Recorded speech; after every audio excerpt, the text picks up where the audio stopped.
பெரிய நோயே அதுதான் ஆக்சுவலி. ஏன்னா நம்ம மெயினா ஒரு ரிலேஷன்ஷிப்குள்ள சொல்றது என்ன, ட்ரஸ்ட் அண்ட் லாயல்ட்டி தானே சொல்லுவோம். நம்ம ஃபர்ஸ்ட் விஷயம் அதுதானே. ட்ரஸ்ட் இருந்துச்சு, லாயல்ட்டி இருந்ததுனாலே ஓகே. என்ன பண்ணாலும் அட் தி அதர் எண்ட் பார்த்தோம் அப்படின்னா கண்மூடித்தனமான லவ் எல்லாமே நம்ம பார்த்துருக்கோம் நிறைய. என்னன்னா சில பேர்லாம் சொல்லுவாங்க, என் ஹஸ்பண்டோ என் ஒய்ஃபோ வேற யார் கூடயாவது பெட்ல உட்காந்துருந்தாலும் பக்கத்துல உட்காந்துனா நான் தப்பா நினைக்க மாட்டேன். பிகாஸ் எனக்கு அவங்க மேல அவ்வளோ ட்ரஸ்ட் இருக்கு அப்படின்வாங்க.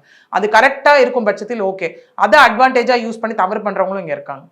ஓகே. ஸோ அப்போ என்னதான் பண்ணணும் அப்படிங்கிற மாதிரி தான் இன்னைக்கு மேரேஜ் லைஃப்குள்ள விஷயங்கள் போயிட்டு இருக்கு.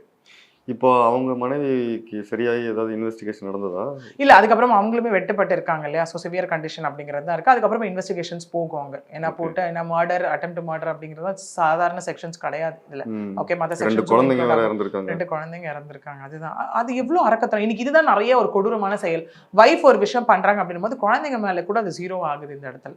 ஓகே, அது எப்படி சந்தேகமா மாறுது அப்படின்னா இவங்களுக்கே நல்லா தெரியும் அவங்களுக்குள்ள எவ்வளவு இன்டிமேசி இருந்தது, எவ்வளவு செக்ஷுவல் விஷயம் இருந்ததுன்னு. அதை தாண்டி இந்த குழந்தை ஒருவேளை எனக்கு பிறக்கலையோ அப்படிங்கிற அளவுக்கு சந்தேகத்துக்கு கொண்டு போய் நோக்கி நிறுத்தக்கூடிய விஷயம் தான் இன்னைக்கு சந்தேகமா இருக்கு.